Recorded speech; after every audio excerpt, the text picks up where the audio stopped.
শত্রুতা যেমন পেয়েছিলেন তেমনি জীবনে পেয়েছিলেন অপার স্নেহ আর নিঃস্বার্থ ভালোবাসার বন্ধুত্ব।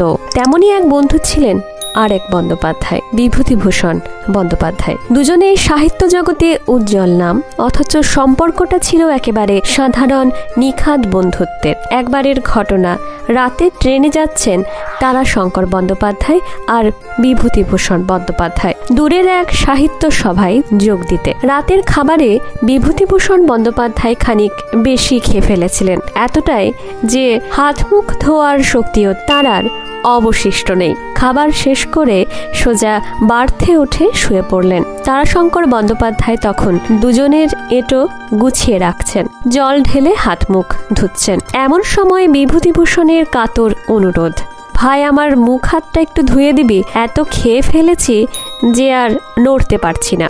তারাশঙ্কর বন্দ্যোপাধ্যায় মুচকি হেসে উঠলেন, তারপর নিজের হাতে খুব যত্ন করে বন্ধুর মুখ আর হাত ধুয়ে দিলেন, ধুতির খোঁট দিয়ে আলতো করে মুছিয়ে দিলেন।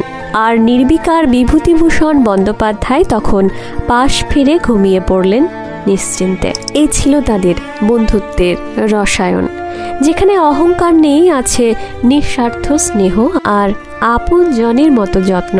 অন্য একবারের ঘটনা, তখন তারাশঙ্কর বন্দ্যোপাধ্যায় প্রতিষ্ঠিত সাহিত্যিক, নাম খ্যাতি প্রতিপত্তি সবই পেয়েছেন, এমনকি কিনে ফেলেছেন নিজের একটা মোটর গাড়িও। এই খবর শুনে যে সবচেয়ে বেশি আনন্দ পেয়েছিলেন তিনি আর কেউ নন, বিভূতিভূষণ বন্দ্যোপাধ্যায়। রাস্তাঘাটে যাকেই পেতেন আনন্দে উচ্ছ্বসিত হয়ে বলে উঠতেন, আরে শুনেছ, তারাশঙ্কর গাড়ি কিনেছে। শুধু দেখা হলে নয়, পয়সা খরচ করে সময় নিয়ে লোকের বাড়ি বাড়ি গিয়েও সেই খবর দিতেন তিনি, এমনই তার আনন্দ। এক বন্ধু একটু বিরক্ত হয়ে একদিন বলে ফেললেন, তারাশঙ্কর গাড়ি কিনেছে তো আপনার কি? বিভূতিভূষণ বন্দ্যোপাধ্যায়ের মুখে তখন এক নিখাদ হাসি। বললেন, আরে একটা মানুষ শুধু লিখে একটা মস্ত মোটর গাড়ি কিনে ফেলেছে, এতে আনন্দ পাবো না? তারপরে নিচু স্বরে মিষ্টি হেসে আবার যোগ করলেন, আর জানো, আমাকে একদিন ওর গাড়িতে চাপাবেও বলেছে।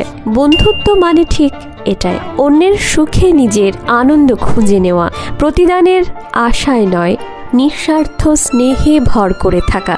তারাশঙ্কর বন্দ্যোপাধ্যায় আর বিভূতিভূষণ বন্দ্যোপাধ্যায়ের সেই সম্পর্ক তাই আজও বাংলা সাহিত্যের ইতিহাসে এক উজ্জ্বল উদাহরণ, যেখানে প্রতিযোগিতা ছিল না, ছিল কেবল মমতা, শ্রদ্ধা আর পরস্পরের প্রতি গভীর ভালোবাসা। ধন্যবাদ। ভিডিওটি ভালো লাগলে লাইক, শেয়ার, সাবস্ক্রাইব করবেন, আর কেমন লাগলো কমেন্টে অবশ্যই জানাবেন। নমস্কার, আমি মন্দিরা।